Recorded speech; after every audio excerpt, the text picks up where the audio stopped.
രാജ്യം ഇന്ന് 79ാം സ്വാതന്ത്ര്യ ദിനമാണ് ആഘോഷിക്കുന്നത്. 200 വർഷത്തിലധികം നീണ്ടു നിന്ന ബ്രിട്ടീഷ് ഭരണത്തിൽ നിന്നും 1947 ഓഗസ്റ്റ് 14 അർദ്ധരാത്രിയിലായിരുന്നു ഇന്ത്യക്ക് സ്വാതന്ത്ര്യം ലഭിച്ചത്.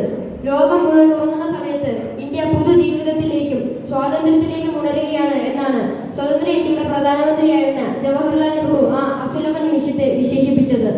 ഗാന്ധിജി, ജവഹർലാൽ നെഹ്റു, സർദാർ വല്ലഭായ് പട്ടേൽ, സുഭാഷ് ചന്ദ്രബോസ് തുടങ്ങിയ നിരവധി ധീര ദേശാഭിമാനികളുടെ പോരാട്ടത്തിനൊടുവിലായിരുന്നു ഇന്ത്യക്ക് സ്വാതന്ത്ര്യം ലഭിച്ചത്. സ്വന്തം രക്തം ചീന്തി രാജ്യത്തിന്റെ സ്വാതന്ത്ര്യത്തിനു വേണ്ടി രക്തം ചീന്തിയ മഹാത്മാക്കളെ നമുക്ക് സ്മരിക്കാം.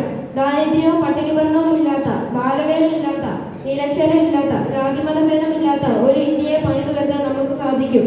ശാസ്ത്ര സാങ്കേതിക വിദ്യാഭ്യാസ രംഗങ്ങളിൽ നാം ഒട്ടേറെ പുരോഗതി കൈവരിച്ചിട്ടുണ്ടെങ്കിലും ഇനിയും പല മേഖലകളിൽ നാം മുന്നേറാനുണ്ട്. നമ്മുടെ അഭിമാനമായ ത്രിവർണ്ണ പതാക വാനിലേക്ക് ഉയരുമ്പോൾ സ്ത്രീധന മരണമില്ലാത്ത, അഴിമതിയും അക്രമവും ഇല്ലാത്ത ഒരു നല്ല നാളേക്കായി രാഷ്ട്രത്തിന്റെ ഐക്യത്തിനും ഉന്നമനത്തിനുമായി നമുക്ക് ഓരോരുത്തർക്കും പ്രയത്നിക്കാം എന്ന് ആഹ്വാനം ചെയ്തുകൊണ്ട് നിർത്തുന്നു. നന്ദി, നമസ്കാരം.